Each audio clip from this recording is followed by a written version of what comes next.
to start the webinar now.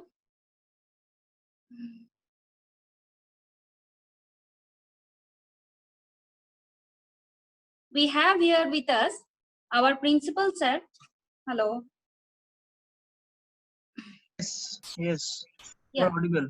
Yeah. We have here with us our principal sir, Dr. Shamol Kormokar, our IQAC coordinator, Dr. Kamala Mitro, my colleagues and students, and also our special guest, Dr. Amit Kundu. Today is a very special day, and we are very fortunate to organize this webinar on 29 June, that is on the birth anniversary of eminent statistician Prashanta Chandra Mahalanobis. Professor Prashanta Chandra Mahalanobis has many contributions in the field of statistics, and his birthday is celebrated as National Statistics Day. To pay tribute to Professor Prashanta Chandra Mahalanobis, I dedicate this session on his name. Now I will request our principal sir, Dr. Shamol Kormokar, to please welcome our participants. Over to you, sir. Audible? Am I audible? Yes, sir. Okay. Good afternoon. I, Dr. Shamol Kormokar, Principal of Prashant Chandra Mahalanobis Mahavidyalaya. It is a proud privilege and an occasion of great personal gratification to be able to welcome all of you to this seminar entitled Impact of COVID-19 Pandemic on Rural Economy, organized by Department of Economics in association with IQAC of your college. Today is a special day which is mentioned by Dr. Pooja Biswas, Assistant Professor of our college. It is my great pleasure to welcome Dr. Amit Kundu, Professor, Department of Economics, Jadavpur University, will deliver a lecture on the topic. Today, we have got an opportunity to listen the individual perception of Dr. Kundu regarding the effect of rural economy of COVID-19. He has published many research papers on rural economics, development economics, labor economics, behavioral economics. His area of interest of research is rural economics, labor economics, and economics of public policy. We are grateful that he has joined this program in spite of his busy schedule. I also welcome all the students, scholars, and participants of this program.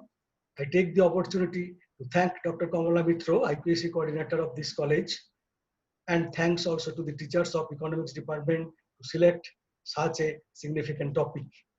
The COVID-19 pandemic is an unprecedented global health crisis, and its impact is likely to dominate global markets and policymakers' attention, at least in the near term. In this context, it may be relevant to mention of a comment of Catherine Langridge, who is a senior managing director and senior portfolio manager at Manulife Investment Management of London, UK. Her comment is that the coronavirus outbreak has changed the outlook of the global economy, but its impact on individual countries, particularly in emerging markets, will be uneven. Now, I would like to request Dr. Amit Kundu to share his vast experience and knowledge highlighting the economic disaster in rural area, which is supposed to be worst adverse effect of prolonged lockdown due to COVID-19. We will be enlightened by his discussion and opinion. Thank you. Thank you, sir, for your welcome speech. Now I have got the opportunity to introduce our speaker, Professor Amit Kundu, Professor, Department of Economics, Jadavpur University. Professor Kundu has nearly 20 years of teaching experience and has made contribution in many national and international reputed journals. He is specialized in the field of rural economics, labor economics, agricultural economics, and agricultural economics. Professor Kundu is currently supervising many PhD theses. My PhD thesis is also supervised by sir. Now I would request Professor Amit Kundu to share his vast experience and knowledge on the impact of COVID-19 pandemic on Indian rural economy. Over to you, sir.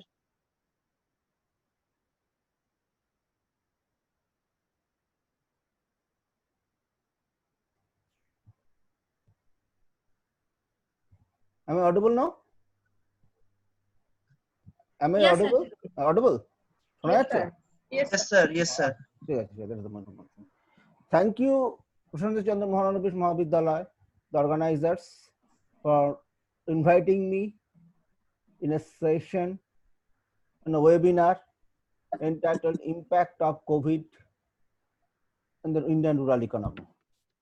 Actually, initially I have to say that initially when the topic was, Pooja has discussed with me, and ultimately after some discussions the topic was decided, but I later realized that it is not the impact of COVID.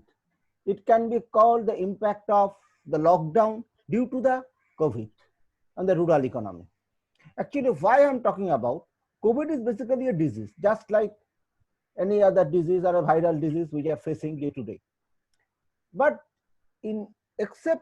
what is happening is that due to the outbreak of COVID, India has to, like other countries also all over the world, have to take the step of lockdown.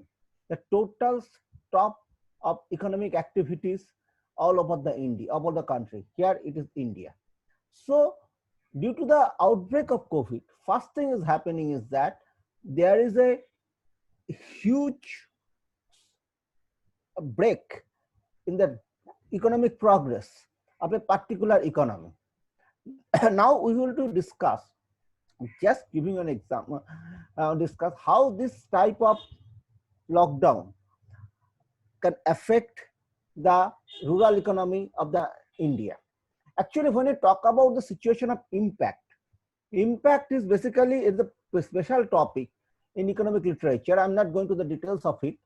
Actually, I want to confine my discussion as a public lecture, popular lecture, because I know that the participants are not all the participants are economic background, but there are some non-economic background also. I've talked about, so I want to contribute. I'm not giving any slides, just I'm giving to throw some ideas, because the topic is a vast topic. It cannot be completed within 1 hour. It may not be completed within 2 hours. I don't have the knowledge to cover all the aspects at a certain time period. But I want to just cover some important aspects after the outbreak of COVID, that is after the basically the impact of after the lockdown in the Indian rural economy.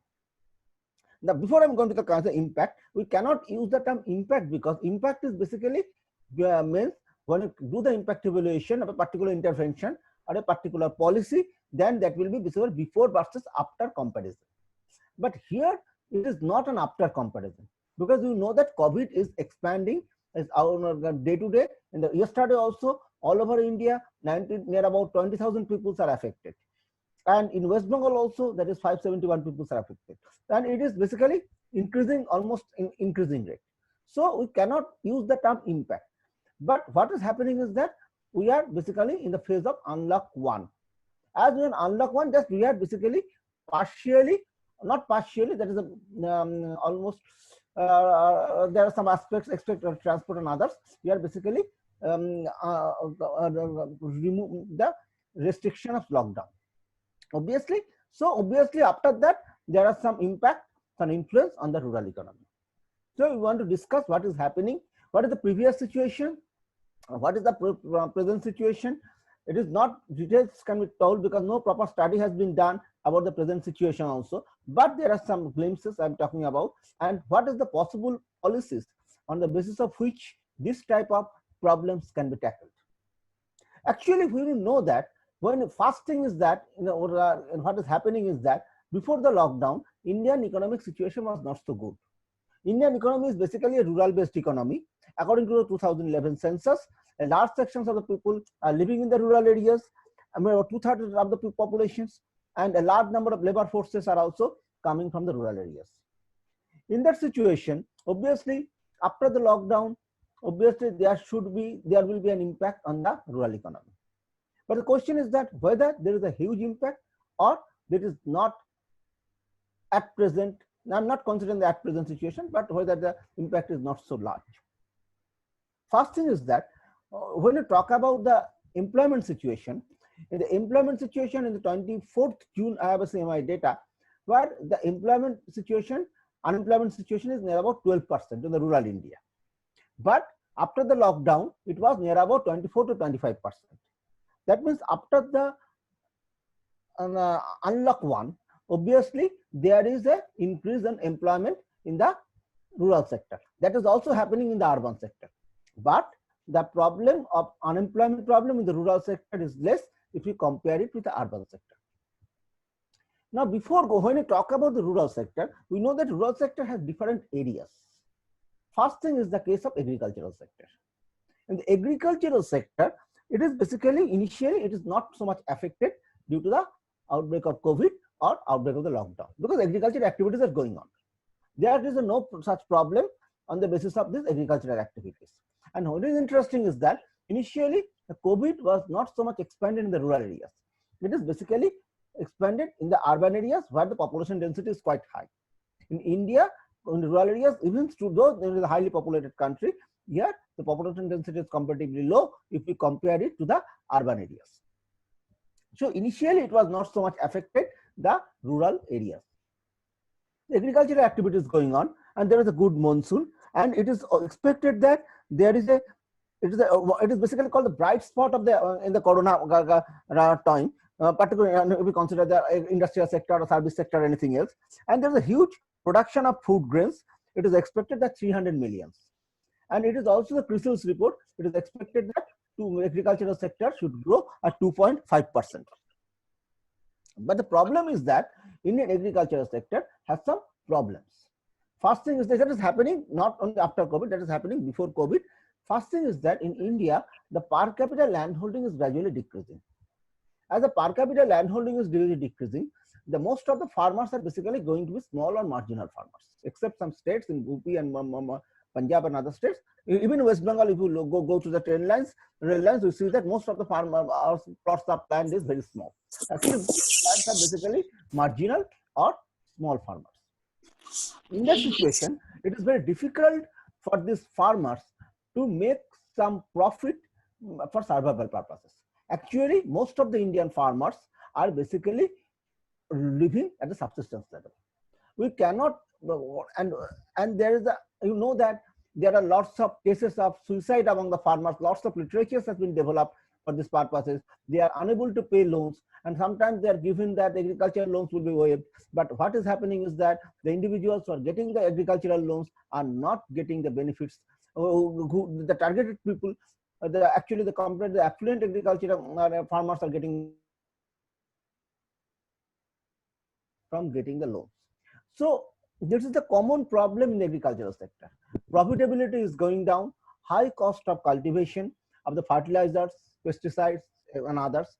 Irrigation facility was developed, but the problem is that if you consider the case of West Bengal, because we are most of the participants are from West Bengal. In West Bengal, the problem is that first thing is that most of the farmlands are basically small farmers. They are marginal and small farmers. Even they are marginal farmers. Marginal means very small plot of land they are cultivating, less than 2 acres of land. In that situation, the first problem is that they are facing is that two things. First thing is that the second generation, the younger generations are not so much interested to continue cultivation. I have done for the field survey, it is observed that there is a note of cultivation. Why? Because here the access of higher education is quite easy.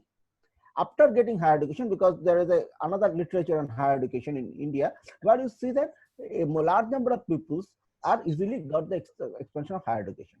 And after higher education, it is observed that they are not going to the field and work as a field worker or a farmer, because sometimes they are accepting. So most of the times it is observed that they are not willing to work as a farmer, they are also searching for alternative employment opportunities. As a result of which, the parents, most of the times, if they are not so much aged, they can continue the production, they can do that. If they realize that it is very difficult for them to monitor the laborers or agriculture activities, sometimes they lease out this land. Now, who are taking the lands? It is not the case of reverse tenancy. Reverse tenancy means when a large farmer, small farmer leases out land to the large farmer. But here is no case of reverse tenancy. Here is a peculiar situation where it is observed that small farmers or marginal farmers lease out land to another marginal farmer. So who is the marginal farmer taking? Sometimes it is observed that most of the times this type of marginal farmers have some access of credit. Second time it is observed that they are basically some family labor force. Family labor force always plays an important role in the agricultural production nowadays. Why? Because in the agricultural sector, the main problem is that the gradual decline of the labor force participation rate in the agricultural sector. And in the in the rural sector, where one time the agricultural labor occupation was the major source of employment generation, now it is gradually declining. And one of the main cause behind that is that lots of gradual decline of the per capita land holdings. When the land size is small, they realize the cost of cultivation is very high. They want to minimize the labor cost because the labor cost is also very high. I am not going to the opportunity cost because their opportunity cost is most of the time zero, but they want to involve themselves during the time of harvesting, during the time of threshing, during the time of picking up crops. For that reason, they want to give the maximum effort. Sometimes they are basically just taking holidays from other occupations for these activities. And what is important is that they want to, because then according to them, if they cannot, they have to hire labor, then obviously the cost is very high and it is very difficult for them to make some profits. First thing is that after what is happening after the outbreak of COVID, lockdown, is that they are basically producing crops all over the India, but it is very difficult for them to sell in the market because the transport problem was there, because the communication problem was there, because their intermediate is what purchasing crops from the farmers is there. So there is a problem they are facing. So they are facing huge losses. Just I'm not calling the agricultural sector, just going to another factor, that is dairy farming. You know that there is an example in West Bengal also that after the breakdown, there is a large number of milks are wasted because the sweet shops are closed. As the sweet shops are closed, there is a main buyer of the milks. As they are closed, it is very difficult for the milkmen to sell that in the market. Actually, the problem is that in West Bengal, just to give an example, there is no such processing unit. Most of the actually Bhagirathi cooperative was there, but others, Haringhata is there. But most of the time, there is no processing unit on the basis of which we can preserve the milk, just like Amul. And what is important is that there is no processing unit we can convert the milk into the milk powders, which can be preserved. Just give you an example. So as this is happening, so lots of milk is wasted. They are missing losses. Then ultimately what is happening is that the chief minister has opened the sweet shops for a certain time period. But sweet shops are not making profits because they know that I've talked with lots of sweet shops in Kolkata. They told that within 4 hours we are not making profit, we are not even the operating cost.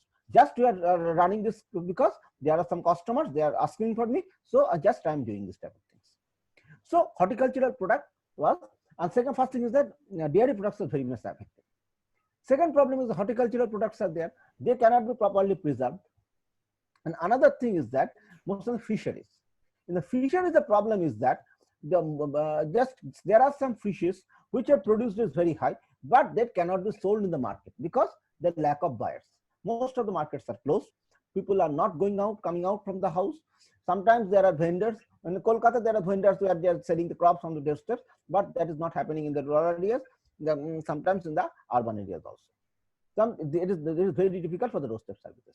So these are the production is there, but they cannot sell their products properly. So they are facing losses. Second thing is that lots of laborers are directly or indirectly used in this production process. So as they are not getting jobs because due to the strict lockdown initially that was implemented, as they are not getting jobs, so they cannot get employment. And sometimes they are getting employment, but not sufficient enough, mainly for survival purposes. So the problem is that they are facing huge problem of unemployment, huge problem of basically maintaining earnings, everything.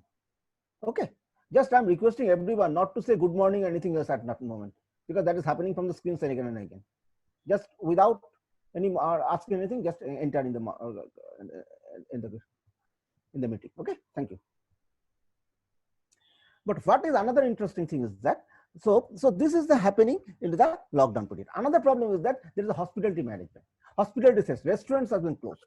As restaurants have been closed, poultry sector is very much affected, because I have seen that I have talked to this poultry people. They told that we cannot sell the products because most of the restaurants are closed now. So this is the problem we are facing after the lockdown. But what is happening in the last, I'm coming back to the typical agricultural sector. In agricultural sector, what is happening is that as the farmers are not getting profits, and what is happening is that governments has decided to give some loans, give some credits, and sometimes they are basically offering some other incentive. That is not an essential commodity. You can sell their products according to the will, etc., etc. But I personally believe that this type of policy will not help the individuals, mainly the farmers, to make some profit, mainly for sustainable purposes. Actually, if you think that in West Bengal and most of the parts, there is a large part of the crop is produced for self-consumption, and after that, it is basically sold in the market. There is a marketable surplus is there, then sold the market. Small farmers, sometimes mainly for survival purposes, and the rainy season crops are used for throughout the year, can preserve for self-consumption, and the rabi season crops and some horticultural crops are produced sold in the market. So, but the problem is that most of the times they are not enjoying the benefits of the economies of scale. Second thing is that it is very difficult for them to get agricultural credit. Who are getting credits? Credit has given mainly for primary agricultural credit societies or others. There are some farmers who have some plot of land. But the farmers who don't have any land, who are cultivating on the basis of lease, is very difficult for them to get credit, mainly from the agricultural sector or other purposes. So in that situation, we can see the example. We can we can see the role of the self-help groups. I shall come to the point of the self-help groups after that, not now. But self-help group basically plays an important role for disbursement of agricultural credit for agricultural purposes. But what is interesting is that if you want to get the benefits of the economies of scale, this is my personal research and others, I have seen that there should be increase in the large scale production. We were hiring a tractor. We have to pay some amount. But the problem is that farmers are telling that I can hire the tractor, but I cannot hire the tractor because it is too expensive for me, because they have to pay a very small plot of land. If the plot of land is large, then I can do that. So we are just coming back to the point is that one type of cooperative farming that was discussed long ago, where few farmers, but it's very difficult for the cooperative farming because there are some pros and cons are there. But what is cooperative? If they can jointly cultivate their for a particular crop, maybe cash crop or food crop, then it is expected that they can make some profits. But because enjoying some benefits of the economies of scale. Second thing is that we are basically coming out that the central government is now basically directly or indirectly basically pressurizing for the contract farming.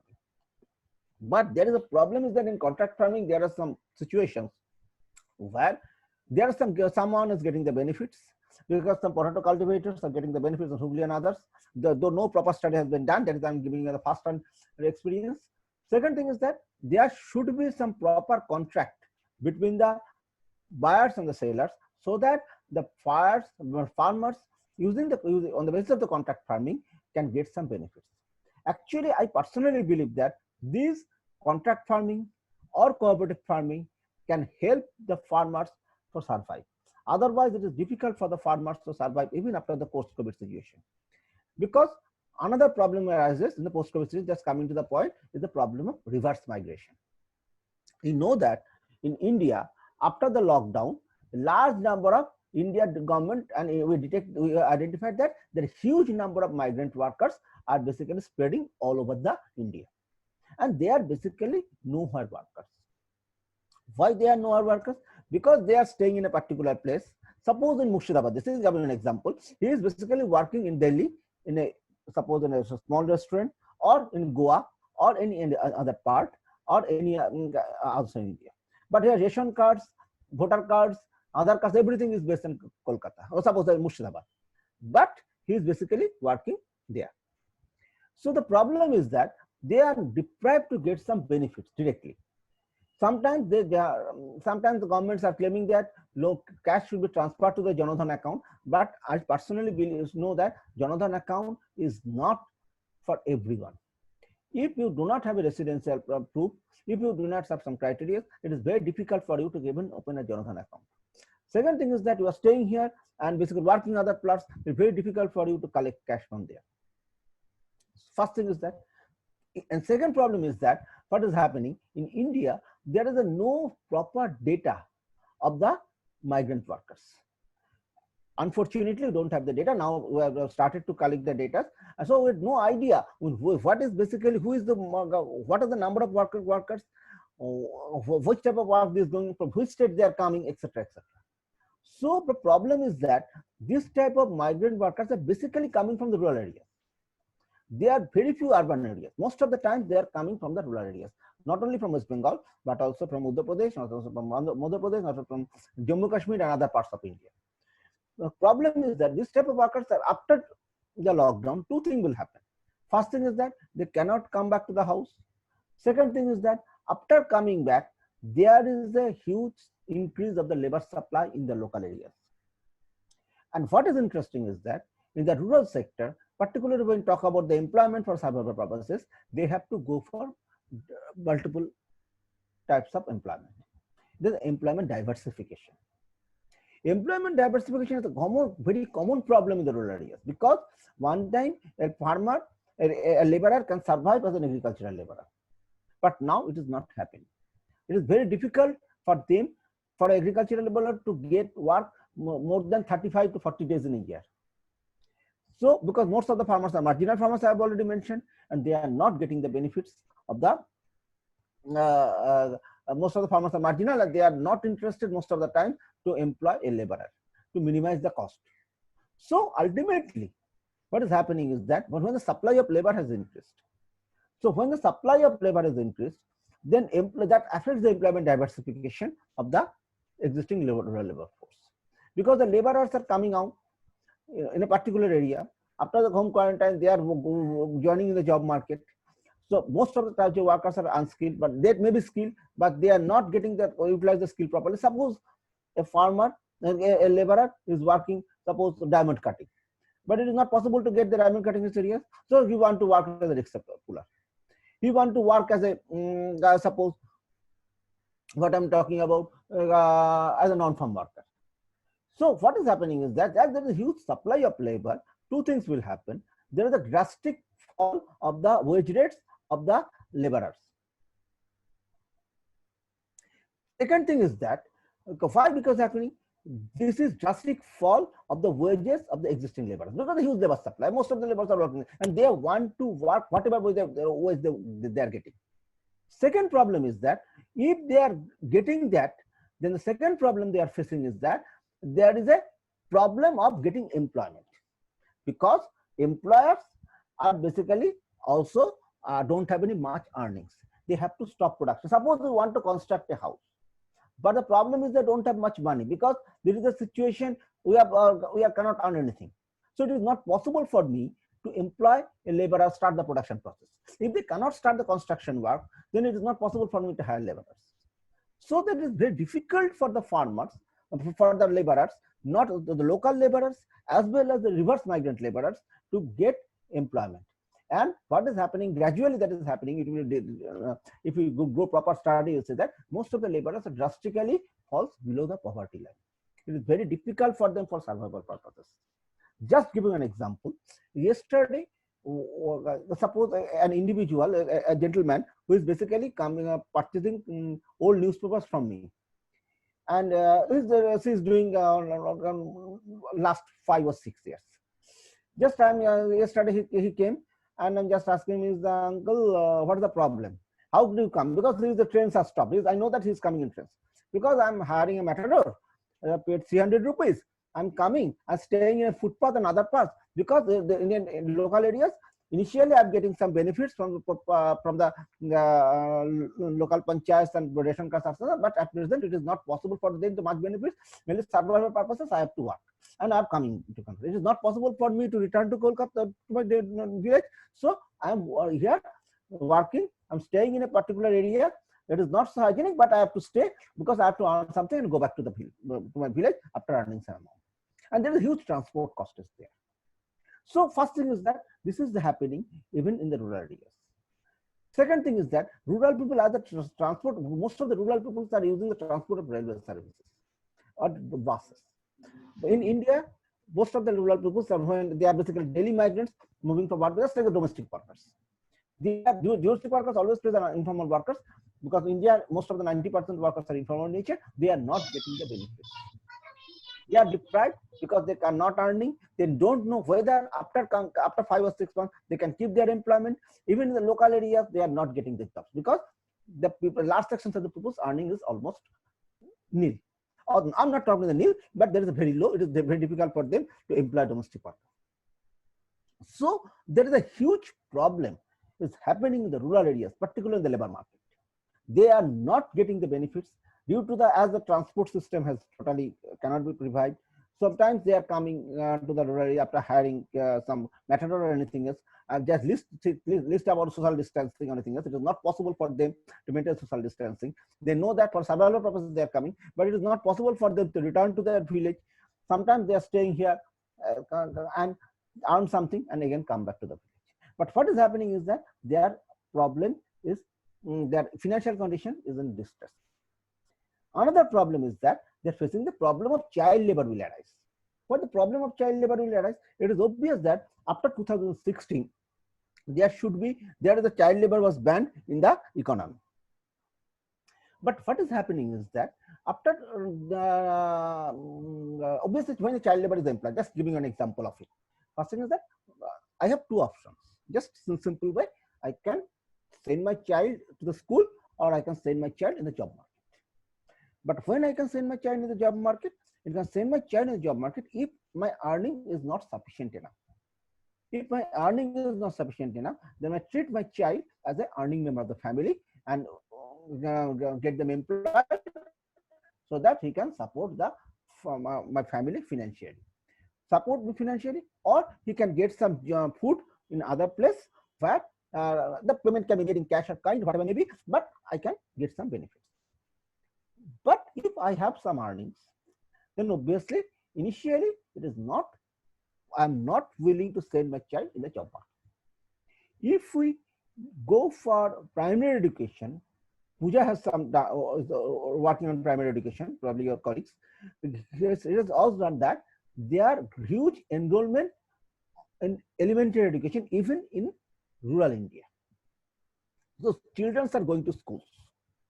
But the problem is that they are not going to schools because they are getting midday meals. Because midday meal always plays an important role to encourage their guardians, particularly for the girl children, to enter to go to schools. Because they are obviously two things is that they know that they are not so much motivated to send their child to school because they know that after getting the benefits, they can getting some foods and that can save some money for me. But the problem is that the midday meal has some two problems. At the present situation, the midday meal is totally different because initially it was given totally in kind, but sometimes it is not properly utilized. Second thing is that after it was given, so initially it was given in cash, I don't remember, but after it was given in kind, suppose rice and potato and some soybeans are given. But sometimes the parents are sold in the market and that what the purpose of it was not properly materialized. So to tackle this problem, for the particular purposes for which the midday meal is basically given, mainly to subsidizing education, to encourage their children to go to schools and take some education, work as a skilled worker in the neighborhood, they are offered cooked food in the school premises. But at present, that is not happening. So as that is not happening, so two things will happen. First thing is the school is not opening. They are not getting proper education. Second thing is that they are not also deprived to get the midday meals properly. It's very difficult to say that they are getting the meal and that is utilized only to feed his stomach of the particular individuals. It may be distributed among the family members. That is obvious because most of the children, mainly in the rural areas, in the public schools, are coming from the economically backward families, and most of the economically backward families is basically facing some huge financial crisis at this moment. So we cannot expect that the parents are totally spend after getting the midday meals that is spent for the families. Another problem is that with the huge problem in education that is happening in the rural areas is that it is not possible because we are doing online classes, we are doing on webinars, everything. It is very difficult to think that we are wasting, and almost each and every day we see the series of webinars are happening in different colleges. Obviously, it is a good one. But in the 3 months before, the same infrastructure was there. But we do not think that this will be a common practice. We have to go for online coaching. We have to go for online classes. We have to purchase computers, laptops, mobile phones, smartphones, sometimes beyond the means of the parents, mainly for education purposes. But in the rural areas, it is very difficult because first one is the network problem is there. Second thing is that most of the students are economically poor. It is very difficult for them to get purchase mobile phones, to get sufficient amount of food. Teachers are not so much well equipped. So ultimately, education is hugely affected after the lockdown period. Even it is still going on because education, it is not possible also to open the school because there is a contract problem is there, and there is obviously that can use the enhance the outbreak of the COVID. So it is not possible. But the urban areas, in the set of students, they are not just they can continue the education, but education is basically totally stopped in the rural areas. Now the question is that what is the alternative? I'm not talking about the alternative because we cannot take a drastic step on education. We cannot, possible that the governments can offer for mobile phones, smart classes, everything to the children, and it is also not possible to that. Sometimes it is possible, sometimes it is not possible. The parents are going to the home of the house of the children and teach them, giving the assignment and anything else. It is not always possible because the distance problem is there. It is not what is happening is that sometimes the teachers are also coming from the other places. So this is the common problem we are facing, and the huge problem is basically the sufferer is basically the children. The problem of child labor may arise. Second thing is that now what the other problem? Another problem is called child labor because their cost of the wages of child labor is much less than the male workers, and sometimes there are some initially. After the ban of the child labor, they are not opening to disclose that I am employing a child labor. If you see that even in front of a university, you see that in a typical tea shop, I see the existence of child labor. Even university canteen also see the presence of child labor. When I ask them, is this child labor? No, he's not a child. He's my just nephew is coming and just helping us, and tomorrow he will go back to the village. Never disclose the child because there is a ban. But it is true, it is still bad. But ultimately, the economic situation will reach such a situation that parents may send their child, as the schools are stopped, they may send their child in the job market to earn something. So the problem of child labor may arise, and it is very difficult for us to check that because we cannot arrange sufficient amount of food for these children and cannot arrange proper education for them, because the infrastructure bottlenecks is there. So I think that I personally believe that it is not properly tested. There is a problem of child labor may arise, and there is a demand for child labor because the cost of the child labor is less if you compare it with the adult laborers, and they are basically deprived from social security norms. And second thing is that they can be work more than the normal working hours, and they will not make any protest or anything else. It is very difficult to handle child labor if you compare it with the adult labor. There is a possibility. Now the question is that another problem will arise, that what will happen if we consider the case of National Rural Employment Guarantee Program. Actually, National Rural Employment Guarantee Program is basically implemented long ago. Basically, objective is that to arrange employment for the local people, at least 100 days for each household. And obviously, objective is that if that can be utilized when for the benefit of the local areas, for the infrastructural development, for improvement of the irrigation facilities, for improvement of the road connectivity, for improvement of ponds to be kept in the private lands, etc., etc. Basically, in the long run, it is expected that this local infrastructure will develop on the basis of the peoples. They are offering jobs, and ultimately they can get some employment. Infrastructure will develop, farmers will get the benefits, and ultimately productivity will improve. But even after that, I personally believe that not so much thing is happening. Lots of amounts is spent in National Rural Employment Guarantee Scheme, but the problem is that not the development in the rural sector, but as expected, the people are getting jobs, but ultimately less assets will be created. The sufficient asset cannot be created. It is not expected that asset is sufficient enough to improve the agricultural productivity or other productivity.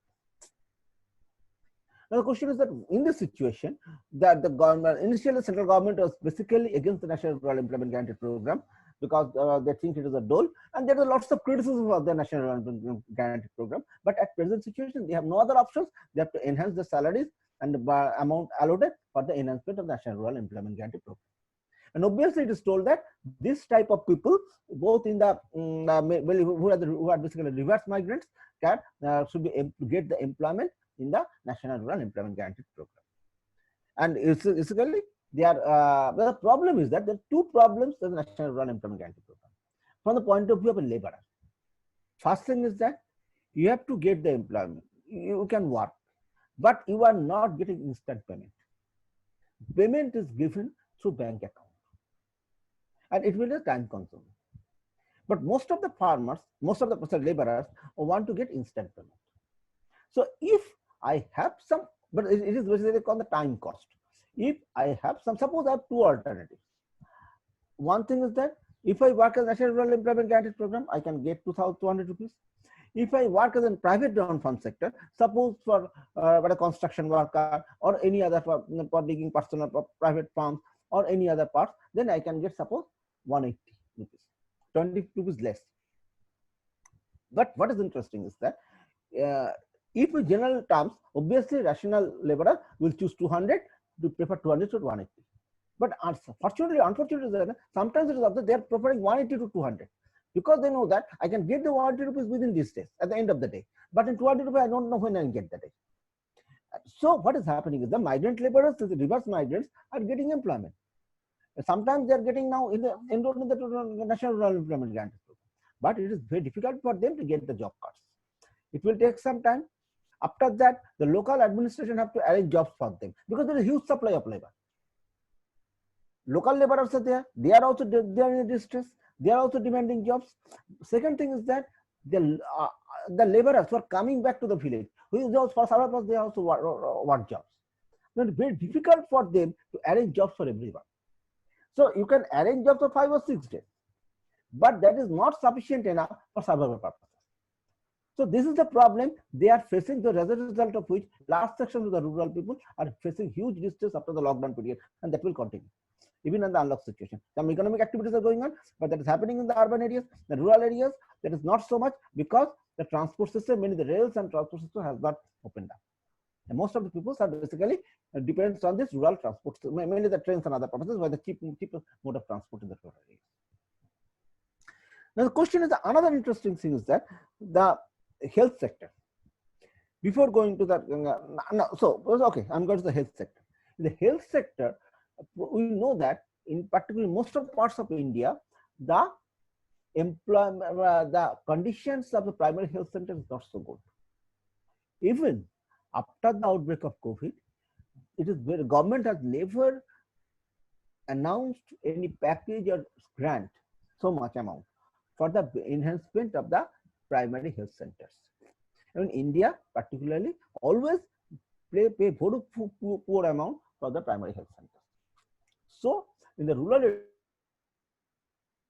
areas, basically the rural people, not only in West Bengal but all over the world, are basically facing some, except Kerala and other parts where the rural health system is very good. Obviously, there are some positive externalities there, but most of the states, rural health system is very poor. So, if you are basically affected by COVID or any other diseases, it is very difficult for you to identify. Actually, the problem is that you have to initially, suppose you have a flu, but you don't know initially whether it is COVID or not.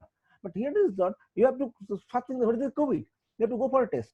And what is important is that there is social part is that there is social distancing.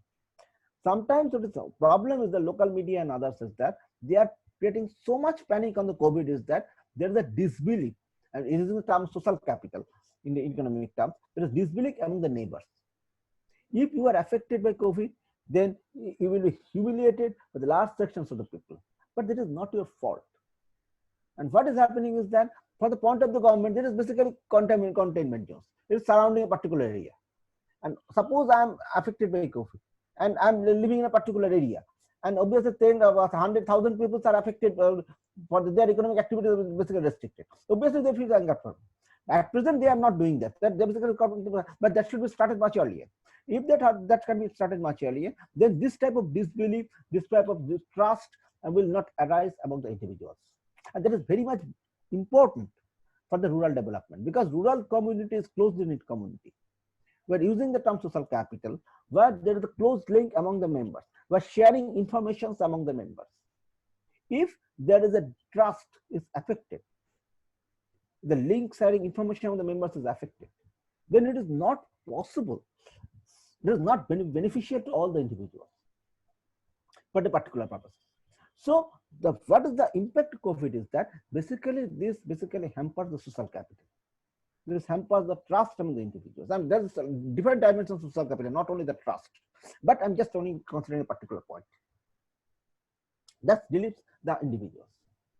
Another important thing that can be stressed by the government is that self-help groups and the microfinance system. Because in the rural system, there are lots of debates in the microfinance system. Small amount of loans should be given. It is under the group lending system. Just I'm going to set up individuals. Probably someone has some ideas about the self-help group. 5 or 6 or 10 members form a group. Initially, they have to contribute some amount in the group. And after that, governments or banks will contribute. And someone is among the group members. 1 or 2 members take loans, credit from that. But obviously, we will monitor by the other group members. If he fails to repay the credit, then the remaining members are responsible for the repayment of credit. Suppose I'm a farmer. I have 2 options. I can take credit from the Primary Agriculture Credit Society, but no one is responsible for the repayment of loans. I'm responsible for the repayment of loans. Second thing is that I can take the help of credit from self-help group. But what is interesting is that in the self-help group, most of the members are female members, because it is believed that all over the world it is believed that females should become an earning member of the family. That can enhance women empowerment. That can enhance. Their earnings can be most of the amount is utilized for the benefit of the families. So when a farmer has to take credit, he has to take the help of his wife to get credit from the self-help group. So, and what is interesting is that when we talk about the formal credit and informal source of credit from the formal sector, mainly from the self-help groups, is basically treated as formal credit. There is a lots of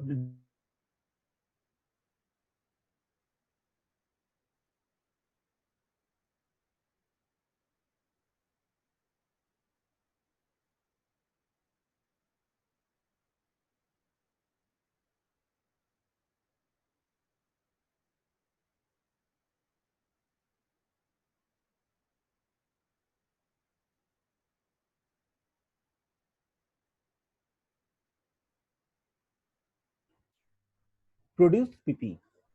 They are producing hand sanitizer. You know that even the hand sanitizer, just 3 months ago, it is very difficult to have a hand sanitizer. Very few persons have no other hand sanitizer. There is 2 or 3 brands are using that, and that is expensive. Second thing is that no one is using that. But at present, you know that whenever you are going, you see that there is a hand sanitizer, you see the mask, you see the PPE for the medical persons, or the persons who are directly, indirectly, basically using treating with the corona patients. So initially you have to import that from China, but now India is basically producing PPE, and that is happening to self-help groups. So these are the items which basically self-help groups can produce. There is a demand in the market, even in the local, not except PPE, others are demand in the local market, because it is told that we have to save with the help of soaps, with the help of sanitizers, we have hand sanitizers, we have to help with other masks, etc., etc. So what is interesting is that we are basically, there is a change in demand, but what is interesting is that the self-help groups should be trained in such a way that they can produce this type of items. If they can produce this type of items, then automatically their earnings will be improved. Apart from that, they can take the other income generating activities. Just like giving an example that in Bengal, I'm talking about the Amsapto. But the main problem is that in West Bengal, initially that was, I'm just taking about 7 or 10 years ago, I visited Malda for the work with the help of a self-help group, mainly for primary based survey on the governments. I've met lots of members of the self-help groups. They basically told that the main problem is that we are producing Amsapto, but it is very difficult for us to sell because we don't have a marketing strategy. There is a Sabona Mela in Kolkata, I know that. They told me, one individual told me that we cannot sell that because we are basically packs of 200 grams. It is costly. And Andhra Pradesh is basically doing the same type of things, but gives a small, just like lodges, 5 rupees, and they are a huge sale. So there is a marketing strategy. So apart from the production technology, to improve the technology, you have to give more marketing strategies for self-help groups. And present governments are also doing some marketing strategies for self-help groups, but it is very difficult for them to get the market. Why? Because after the cost of COVID, there is a huge fall in the demand in the market. People don't have that much money to purchase after buying essential commodities, food and anything else. They don't have much money to industrial commodities. They don't have much money to luxurious commodities.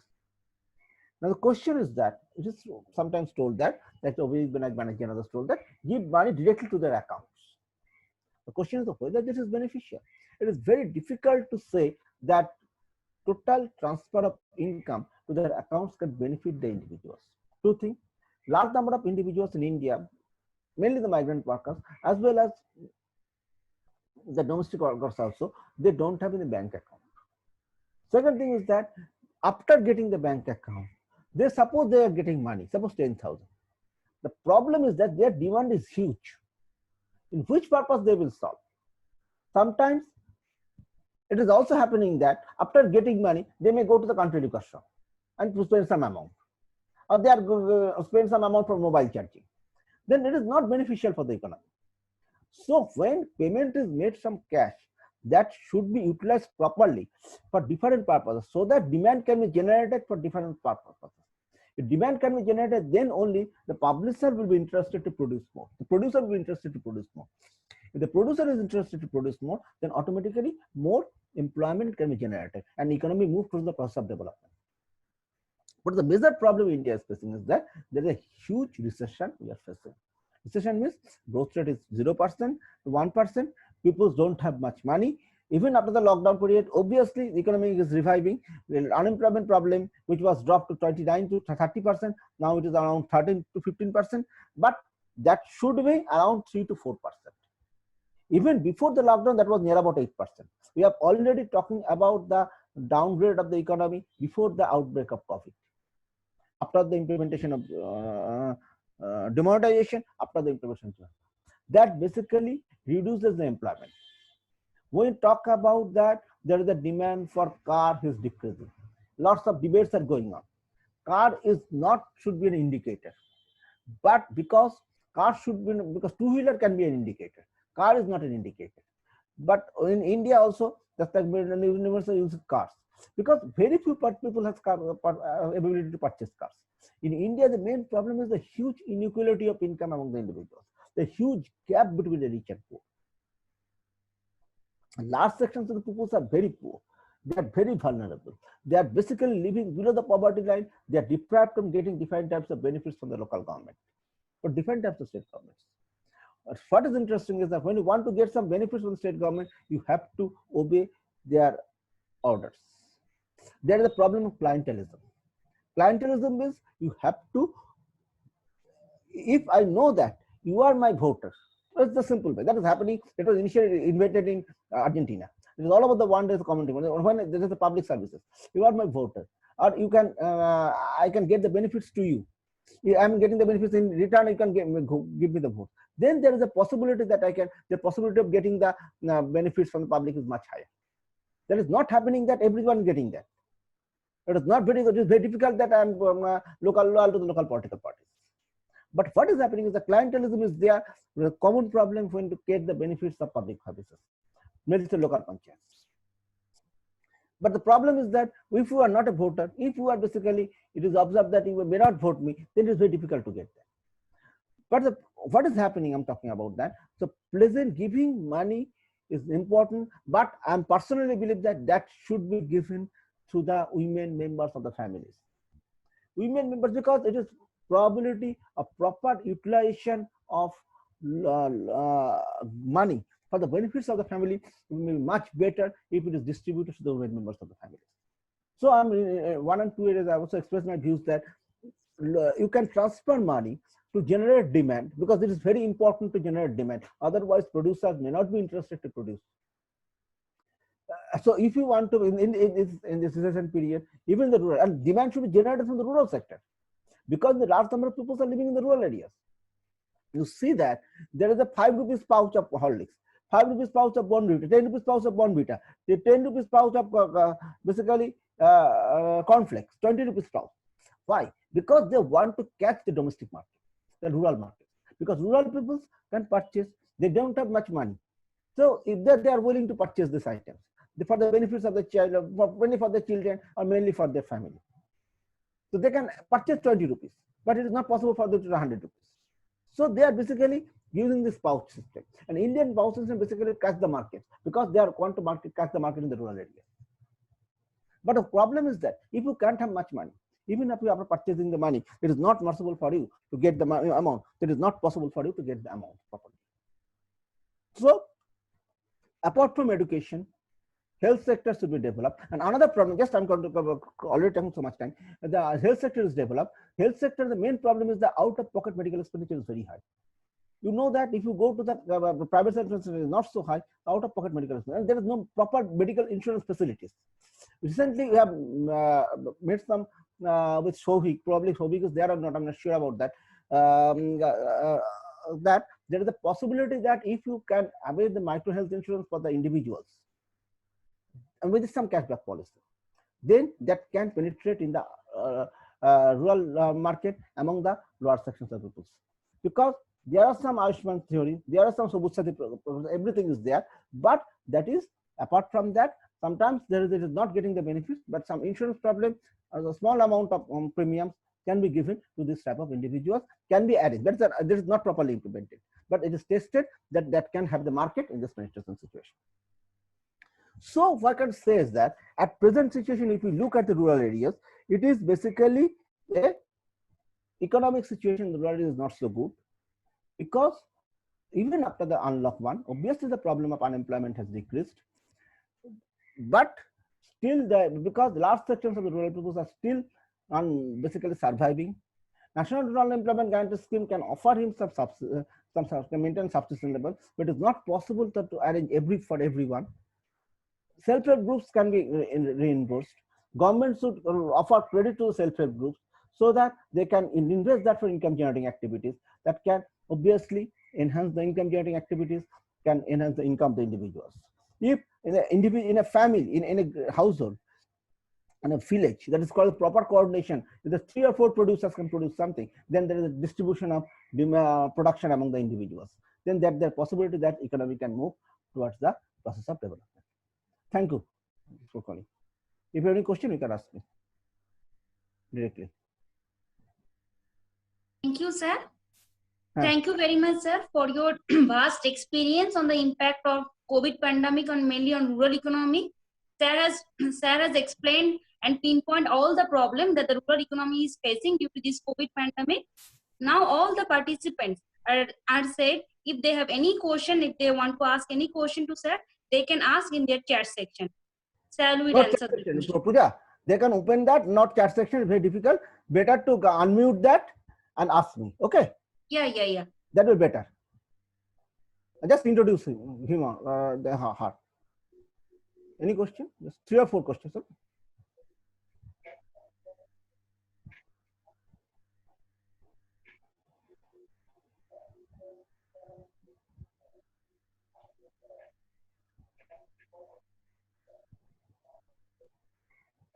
Just unmute and ask the questions openly. Okay, not in the chat box, because it's difficult to answer all the questions in the chat box. Okay. Okay, just one-to-one correspondence. Okay. Hello. Hello. Yeah. Hello. Hello. I'm Dr. Probir Karar, Associate Professor of Economics, Bhairuvaguli College. Thank you, sir, for your kind. Probir Karar. Probir da to. Probir Karar. আমরা চিনি তোমাকে। Actually, thank you very much. অনেকদিন পরে Acha. বলো, হ্যাঁ। I just want to know, two things are there, in the rural economy. One is the male labor force, other is the female labor force. Female labor force can be captured through the the self-help group. Yeah. And the male labor force from the NREG program. Okay. So there was some female labor force also in NREG program. there is also there. The female labor is also there, but thing is that mostly male labor are there. So what you have said actually is a very nice thing, that if you have a coordinated approach for the rural development as a whole throughout the India, then the focus on the self-help group for women empowerment, and simultaneously if you can enlarge the NREG program in a much more war footing, then probably the rural people can be taken out from their poverty, below the poverty line level. I think so, because it will generate a huge demand in the local market. And you see that most of the people in this rural area are depending on the local production only. Okay, exactly. They don't buy the imported commodities like the urban people. And so, as far as the Prime Minister is concerned, the Atmanirbhar Bharat. So it is not possible. Yeah. That may come to be true if you look at that point. Okay. So what is your take? Just what is your take? That can't we coordinate these two things together? I mean, on the one hand, with Atmanirbhar Bharat, and on the other hand, we have the below poverty line people who are largely comprising the self-help group and the NREG program group people. Both are going on.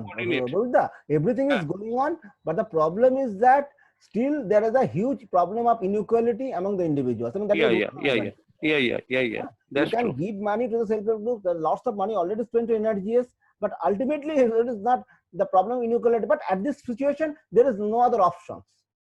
Yeah. Because there are no other options. But you have to revive the economy, particularly in this situation. You have to give space on these two parts also. Okay. Yeah. But the number of work getting the NREG people are very low. It's below because there is a huge 50%. supply of labor. Yeah. Local labour চলে আসছে, আবার বাইরে migrant labour চলে আসছে, তাই না? হ্যাঁ। Naturally তোমার তো কাকে কাজ দেবো আমি, প্লাস ক্লায়েন্টেলিজম তো আছেই, তুমি জানো ভালো করে। হ্যাঁ। ঠিক আছে। ওকে, থ্যাংক ইউ ভেরি মাচ। বোঝা গেছে? হ্যাঁ। আচ্ছা, ঠিক আছে, বলো। Next question. Hello.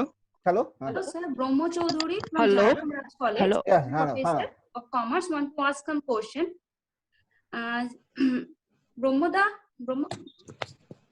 are you online? Hello. Okay. Brahmo sir has already. Yes, I'm online. Online. I'm online. Shall I ask the question now? Not go to the chat box. Okay. Ask me. Sir, I want to ask you one question. Okay. Sir, I am Brahmo Chaudhuri, Assistant Professor, Department of Commerce, Jharkhand Raj College.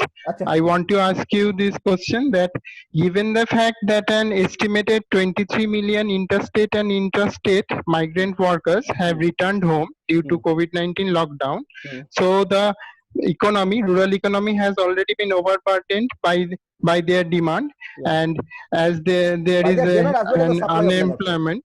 Yes, and demand and supply of labor, and there is also unemployment and underemployment.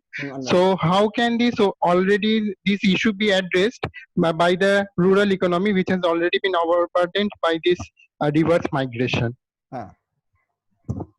Yes, sir. This is my question. I can't understand the question. Let's repeat again. Sir, how can this issue of reverse migration be addressed so that this already overburdened rural economy can resolve this issue? Reverse migration is happening because they don't have an alternative. They are, for survival purposes, they're coming back to their own village. Okay. But after that, what is happening is that you see that then people are again going back to their own their workplace. Okay, because they know that, that in the present situation they are not getting survival purposes. So they are, you know that recently in a TV news I've seen that people are going back to Hyderabad on the basis of hiring 2 cars or 3 cars, because they know that according to the feedback we are getting some foods or anything else, but that is not sufficient enough for survival purposes. Yes, sir. What is interesting is that if you consider the wage gap between rural and urban areas, particularly they are going there because mainly sometimes they are going for long times, sometimes they are going for short time, because to earn something. Okay. So Thank you, migration is there, but that will be again come back to the migration. Okay. Hello. Thank you, sir. Hello. Hello. Hello. Hello. Hello. Hello. You are audible. You can ask the question. Audible. You can audible. I'm audible. Well, you are audible. Well, okay. Who is sorry?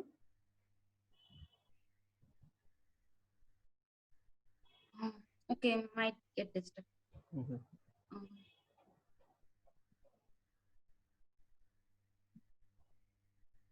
Any question? Any more question? Sir, in the chat section there is a question. Can I ask it? Hello. Hello. Hello. Am I audible? Hello. Audible. Yeah, you are audible. Hello, sir. This is Shushma here, sir. Good afternoon. afternoon. How are you? You are in Siliguri? Sir, আমি পরশুদিন ঢুকলাম sir শিলিগুড়িতে। I reached day before yesterday. আচ্ছা তুমি phone করো কথা। I'm in self quarantine. আমি self quarantine এ আছি। আচ্ছা ঠিক আছে পরে কথা বলবো। So one question was that I was going through one of the paper by Alakan Sharma of IHD. তো ওখানে আমি দেখছিলাম স্যার ওই ন্যাশনাল রুরাল এমপ্লয়মেন্ট প্রোগ্রাম আছে and normally আরেকটা আছে ইন্টিগ্রেটেড রুরাল ডেভেলপমেন্ট প্রোগ্রাম ছিল। So this was basically aimed at yes sir. So I was going through the Purono reports of all these rural employment program and all that thing. So these were basically aimed at wage employment and self-employment programs, right? So despite having all these programs, I was going through all the Purono programs like Jawahar Rozgar Yojana and all that programs. Despite there was a huge, migration, like from the rural areas to the urban areas, right? In the first place. Now, in the present context of the COVID-19 situation, when there's a huge reverse migration, people are migrating back from the urban areas to the rural areas. In this context, they can go back to their own place. So in this context, I was asking the first place they migrated from the rural to the urban areas because of this employment issues problem in their home states itself. Exactly. Now, in the context of COVID-19 situation, they are coming back because of non-availability of they have no jobs. They don't have. At least they have this thing like the one you were talking about, the trust issues. Then, বলো তো কোশ্চেনটা কি বলো? Hello Sushma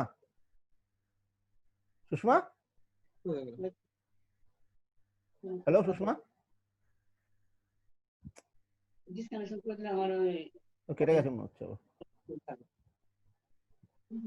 Sushma আমি শুনতে পাচ্ছি, বলো। এটা হলো ইলেকট্রিক বিল দর বলতে ইলেকট্রিক বিল মানে ডিসকানেকশন এর আগে 2 মাস।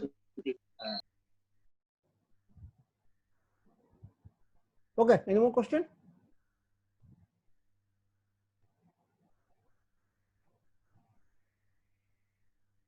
Okay.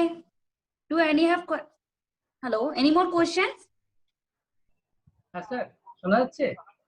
হ্যাঁ শোনা যাচ্ছে, আমি শুনতে পাচ্ছি। হ্যাঁ শোনা যাচ্ছে। আচ্ছা আমি শুভ্রাংশু পান পুরুলিয়া কাশীপুর। হ্যাঁ বলো শুভ্র, হ্যাঁ বলো। হ্যাঁ স্যার, বলছি ওই একটা বড় সংখ্যার মাইগ্রেটেড লেবার তো ফিরে এলো, চলে এলো। তো এদের মধ্যে মানে আবার এই যে আশা করা যাচ্ছে কিছুদিন পরে হয়তো সিচুয়েশন একটু নর্মাল হবে, তখন আবার এদের মধ্যে যারা সবাই ফিরে যেতে নিশ্চয়ই চাইবে না, কিন্তু যারা ফিরে যাবে তাদের কি কাজ পাওয়ার সেই চান্স আগের মতো অতটা থাকবে? এই নিয়ে যদি একটুখানি কিছু বলেন। মানে দেখো সত্যি কথা বলতে কি অনেস্ট তাদের কাজ দেওয়ার চাকতে কারণ বেসিক্যালি স্কিল লেবার, বুঝেছো?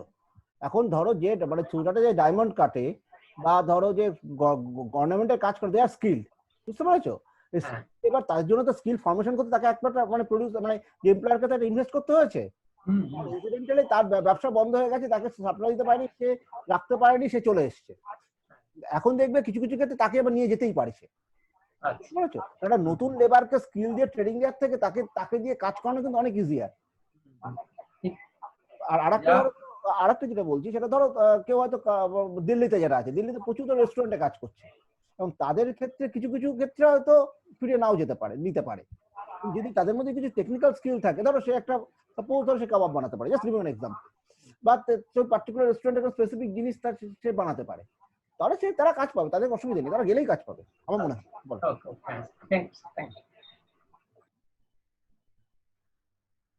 Any more question?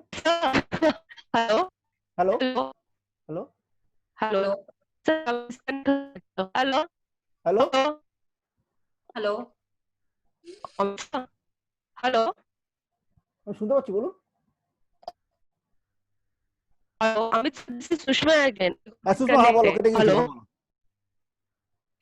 হ্যাঁ স্যার, বললাম প্রথম মানে গিটারের আওয়াজ আসছে, গিটারের আওয়াজ আসছে,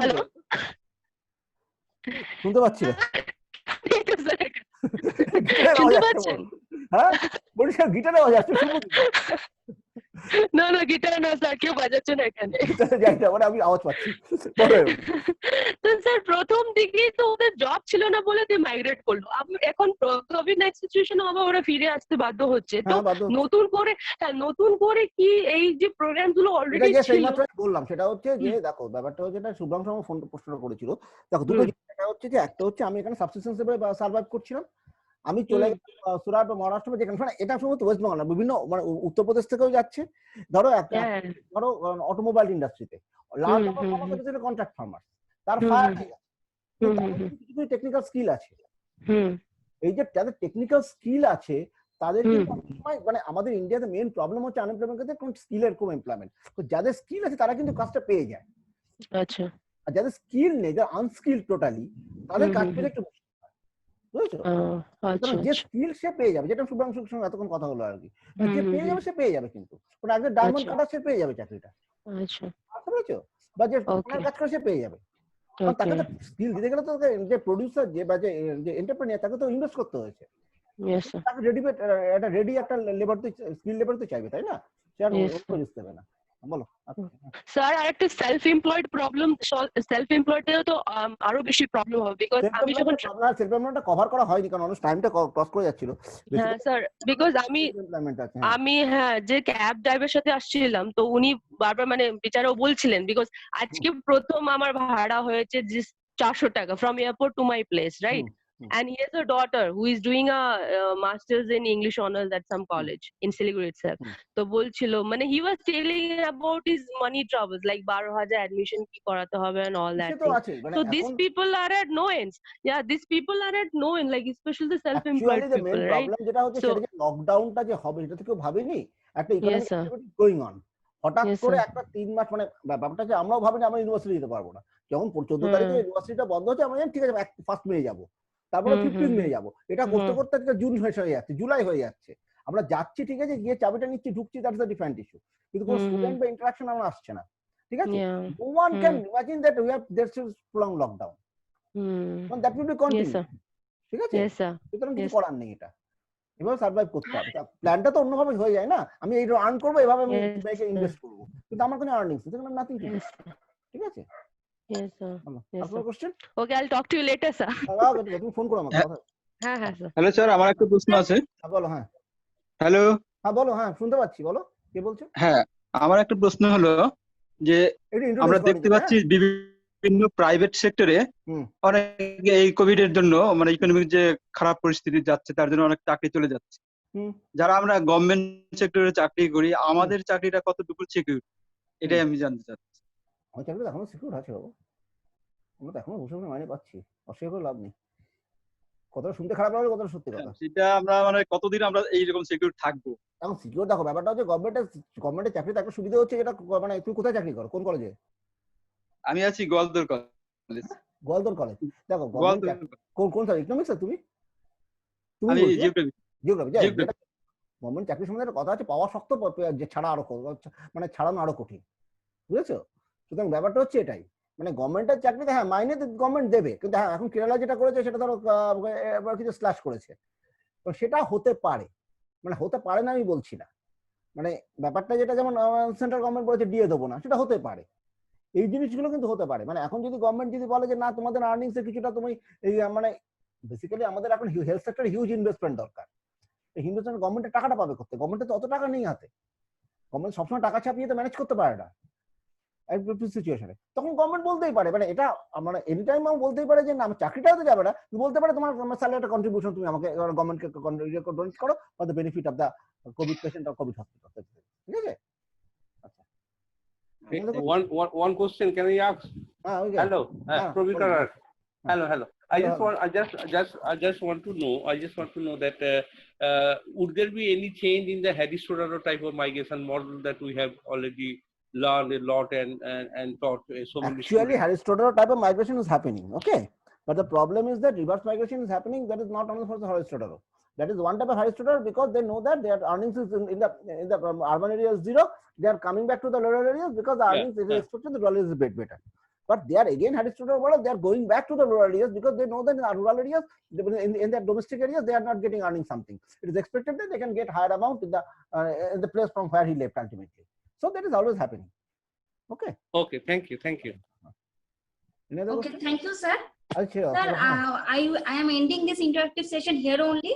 Okay. Okay, and thank you very much to pinpoint each and every problem that the rural people are facing due to this COVID pandemic, and all the sectors are interlinked, and so due to this interlinkage, they are facing much problem. And